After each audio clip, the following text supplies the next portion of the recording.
हाँ, ये जो याति है, ये या धातु का, जैसे अपन पढ़ते ना, पठती पठता पठंती, तो याति यातः यान्ति इस प्रकार से है।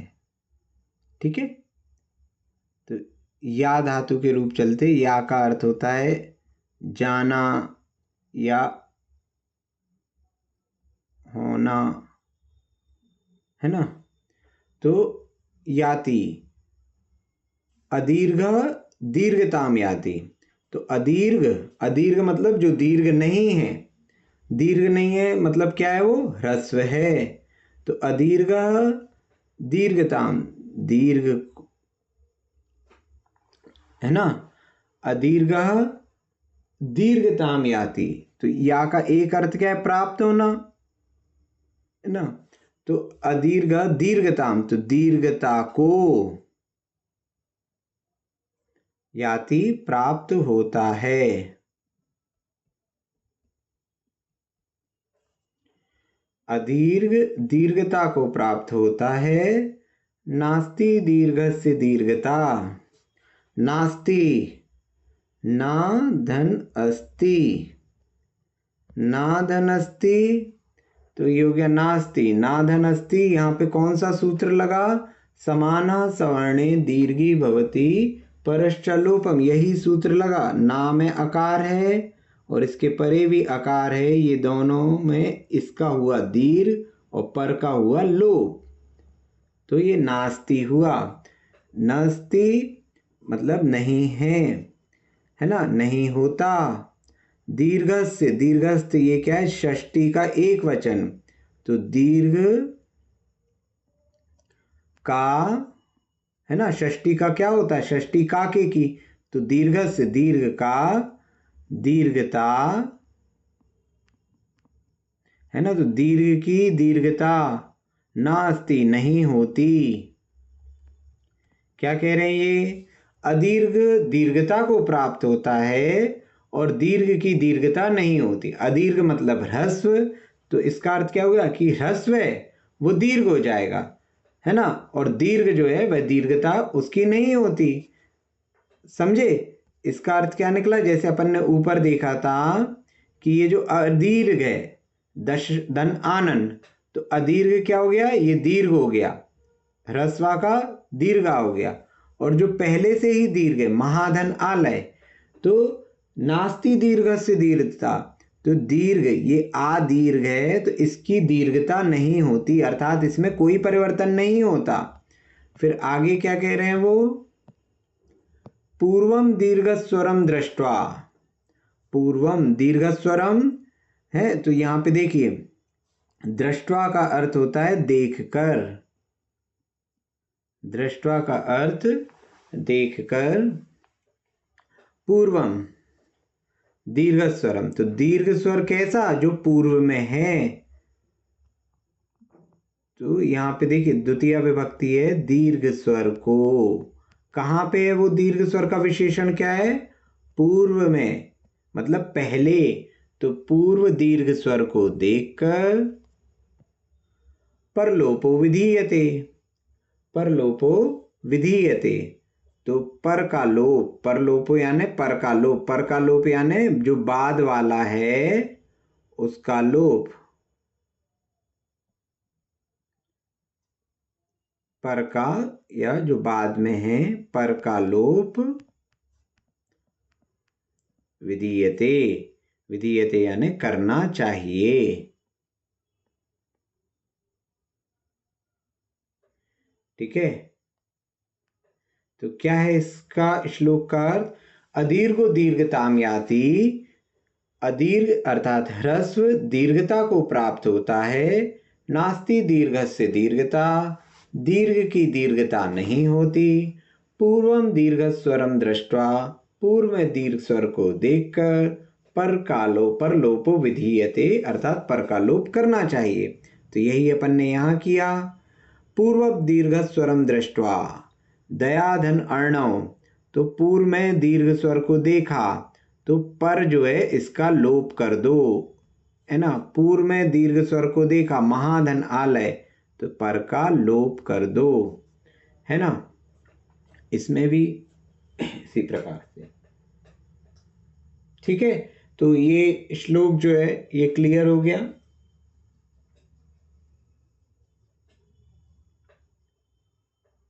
हाँ भैया। आगे चले। तो इस प्रकार ये जो आपका 24वां सूत्र है ये हो गया समाना सवर्णे दीर्घी भवति परश्च लोपम। ये सूत्र यदि हम शॉर्ट में देखें तो इन शॉर्ट ये सूत्र यही कह रहा है कि समान और सवर्ण मिलने पर, समान के परे सवर्ण होने पर समान जो है वह दीर्घ हो जाता है और पर का लोप हो जाता है, अर्थात सवर्ण का लोप हो जाता है। ठीक है, ये इसका शॉर्ट में ये 24वां सूत्र हो गया आपका समान सवर्णे दीर्घी भवति परश्च लोप। अब अगला पढ़े 25वां सूत्र। व्यंजनमस्वरम परवर्णम नयेत।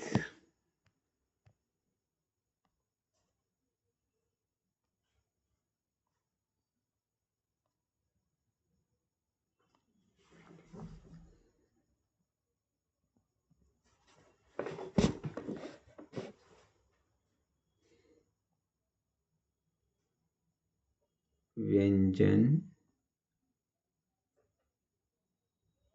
मस्वरम परवर्णम नयेत।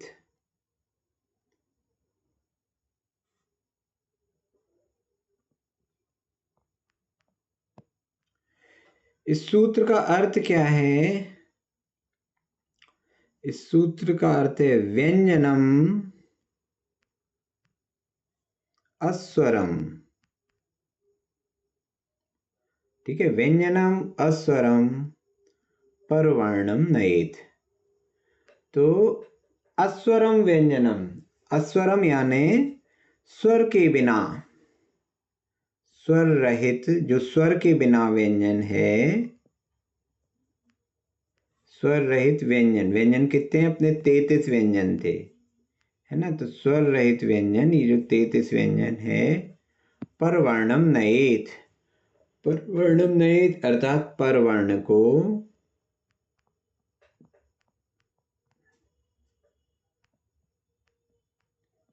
नयेत यानी प्राप्त होते हैं। अर्थात स्वर रहित व्यंजन कैसे होते हैं? जिनमें अपन हलंत लगाते हैं ना, तो ये सब स्वर रहित व्यंजन है ना। जिनके साथ कोई स्वर नहीं है तो वे क्या होंगे? परवर्ण को प्राप्त होंगे, परवर्ण को प्राप्त होंगे। अर्थात जैसे अपन ने ये लिखा,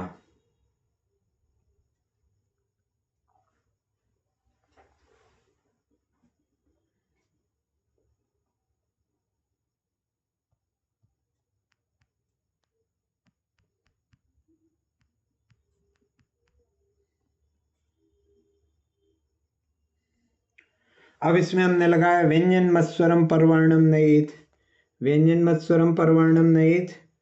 तो ये स्वर रहित व्यंजन ये है, ये भी स्वर रहित व्यंजन है और ये भी स्वर रहित व्यंजन है। तो ये किसको प्राप्त हो गया? परवर्ण को। तो का किसके साथ जुड़ जाएगा? आ से। का में आ जुड़ा, ये हुआ का। माँ किससे जुड़ा? आ से, तो ये हो गया माँ। और ला किससे जुड़ा? आ से, तो ये हो गया ला। तो ये बन गया कमल। तो भैया आ को भी माँ से जोड़ देते, लेकिन सूत्र क्या था? स्वर रहित व्यंजन परवर्ण से जुड़ता है। आ क्या है? स्वर है, इसके लिए ये सूत्र नहीं है। स्वर रहित व्यंजन, व्यंजन जुड़ेगा पर से, स्वर नहीं।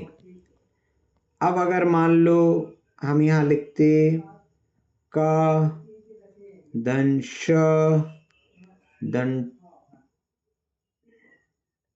सॉरी, का धन आ धन श धन ट धन आ। तो अब देखिए, अब यहां क्या हो गया? व्यंजन मस्वर परवर्णम नयेत, 25वां सूत्र अपन ने लगाया।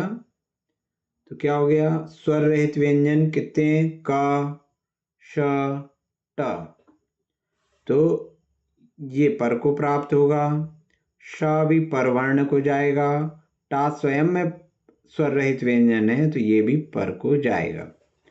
समझ में आ रहा है। का जो है वह स्वर रहित व्यंजन है तो ये पर को गया। श जो है इसमें भी हलंत लगा हुआ है, ये भी स्वर रहित व्यंजन है तो ये पर को गया, इसके परे व्यंजन है फिर से। टा भी एक स्वर रहित व्यंजन है तो टा भी फिर किसको गया, पर को गया। तो यहाँ क्या है, आ है, तो ये आ पे जाके खत्म हुआ।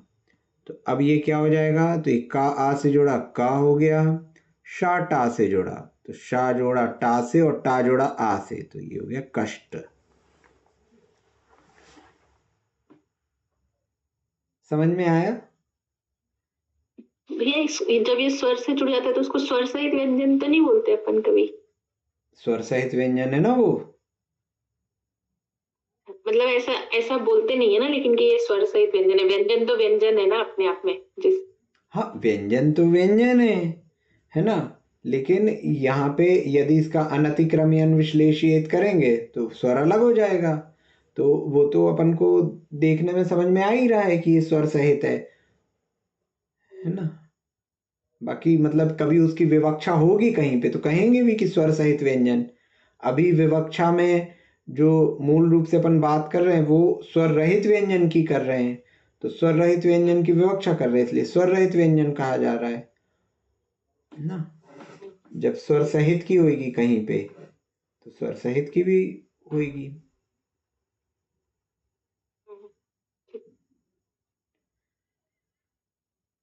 ठीक है ना।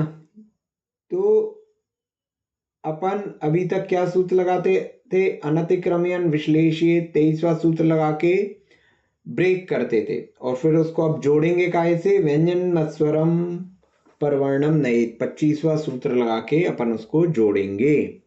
ठीक है, तो ये इसकी अब अपन व्याख्या पढ़ें। इसकी व्याख्या क्या है, 25वें सूत्र की व्याख्या, अस्वरम व्यंजनम परवर्णम नयेत। छोटी सी व्याख्या है, अस्वरम व्यंजनम,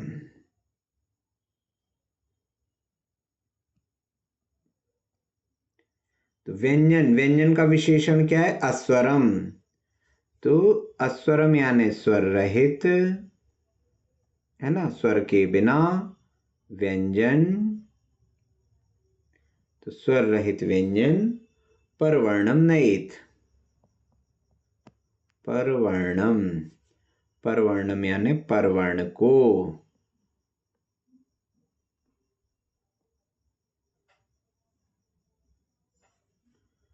नयेत प्राप्त होता है।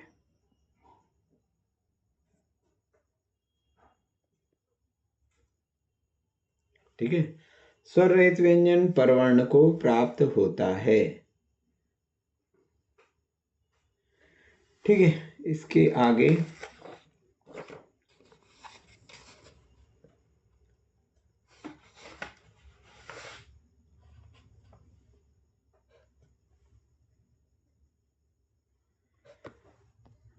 अभी 26वां सूत्र छोड़ के अपन 27वां सूत्र देखते हैं। 26वां सूत्र अभी बाद में करेंगे। गुण संधि प्रारंभ हो रही है। ठीक है, तो यहां 27वां सूत्र क्या है, अवर्ण एवर्ण ए, अवर्ण अवर्ण एवर्ण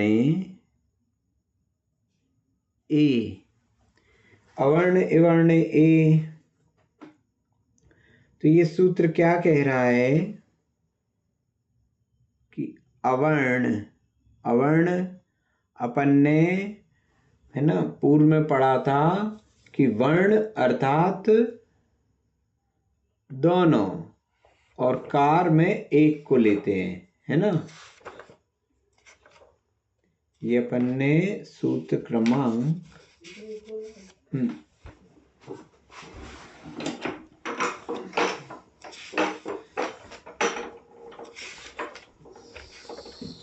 क्रमांक, हाँ, सूत्र क्रमांक 8 में अपन ने देखा था, सूत्र क्रमांक 8 में वर्ण ग्रहणे सवर्ण ग्रहणम कार ग्रहणे केवल ग्रहणम, ये अपन ने सूत्र क्रमांक 8 में देखा था, उसमें व्याख्या में लिखा हुआ था, है ना। तो वर्ण ग्रहणे सवर्ण ग्रहणम कार ग्रहणे केवल ग्रहणम, तो यहाँ यदि वर्ण की बात हो रही तो सवर्ण को भी लेंगे, तो इसका अर्थ क्या हो गया, अवर्ण का अर्थ आ और आ दोनों हो गए, और इवर्ण का अर्थ क्या हो गया, इवर्ण का अर्थ यहाँ पे भी वर्ण है तो ई और ई दोनों हो गए।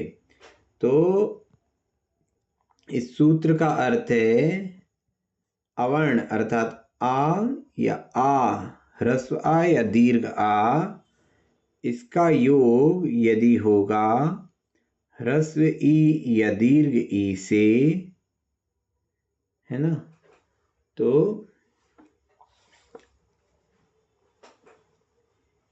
इसका जो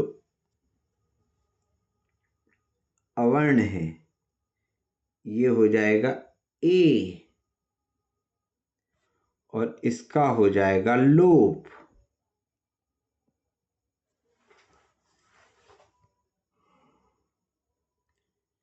अवर्ण इवर्णे ए, तो अवर्ण के परे इवर्ण होने पर अवर्ण का ए हो जाएगा, और जो पर है, पर अर्थात बाद में जो इवर्ण है उसका लोप हो जाएगा।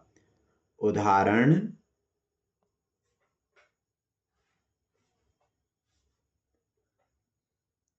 देव धन इंद्र,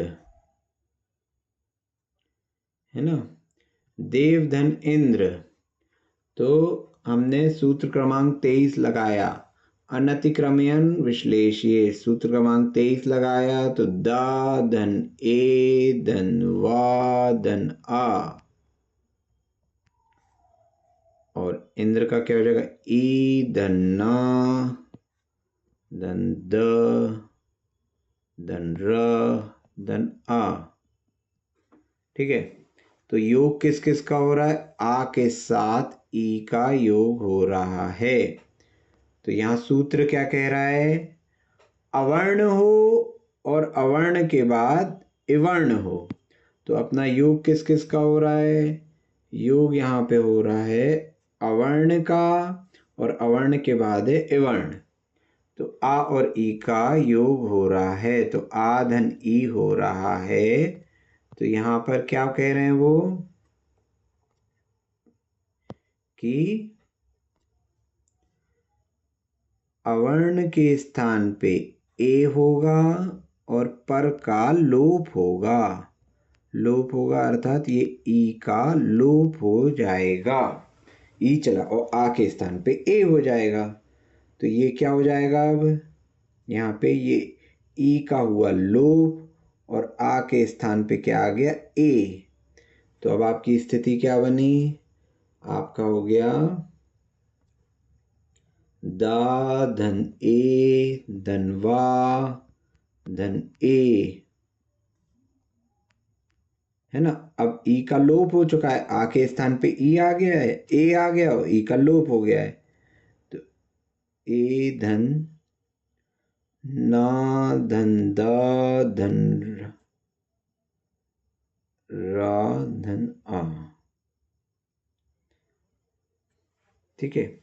तो ये क्या हो जाएगा, अब अपन कौन सा सूत्र लगाएंगे, अब अपन सूत्र लगाएंगे 25वें नंबर का सूत्र। 25वें नंबर का सूत्र क्या था अपना, व्यंजन मत्स्वरम परवर्णम नयेत, तो व्यंजन मत्स्वरम परवर्णम नयेत अर्थात स्वर रहित व्यंजन जो है वह पर को प्राप्त होगा, तो ये सब जुड़ जाएंगे, तो दा एक को चला जाएगा, तो ये हो गया दे, वा एक हो गया, तो ये हो गया वे, ना दा पे गया, दा रा पे गया, और ये पूरा गया आ पे, तो ना आधा दा आधा और रा पूरा, तो ये हो गया देवेंद्र। ठीक है, ये बना देवेंद्र। इसी प्रकार अपने और भी कहना चाहिए कि शब्द हैं, तो उनको भी अपन इस प्रकार से करके देख सकते हैं, है ना। जैसे देव, देव धन ईश, तो यहाँ पे भी अनतिक्रमण विश्लेषित 23वें नंबर का सूत्र लगाया, तो उसको जब ब्रेक करेंगे तो आखिरी में क्या आएगा, आ, और यहाँ पे ब्रेक करेंगे तो प्रारंभ में आएगा ई। तो अवर्ण का योग हो रहा है किससे, एवर्ण से, है ना। तो इसका क्या हो जाएगा, आ का हो गया ए और इसका हो गया लोप, है ना। तो ये ई हट गया और यहाँ आ के स्थान पे हो गया ए, तो ये हो गया देवेश।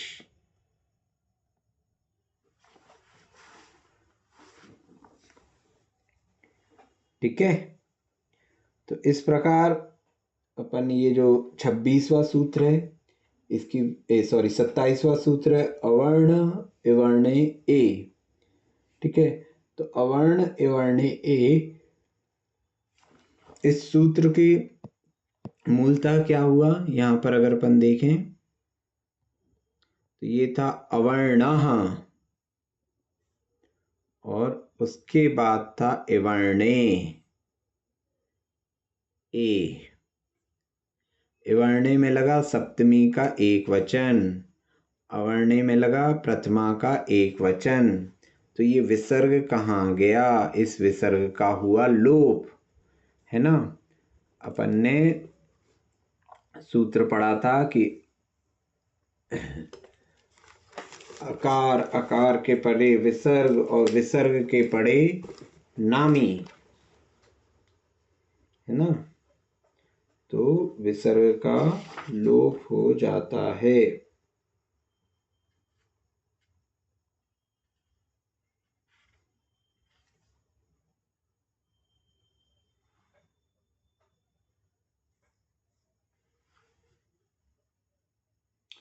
अकार से परे, सॉरी नामी नहीं, कोई भी भिन्न स्वर हो, अकार से परे अप्रोलोप्योन्य स्वरे यम वा, 106 नंबर का सूत्र आएगा।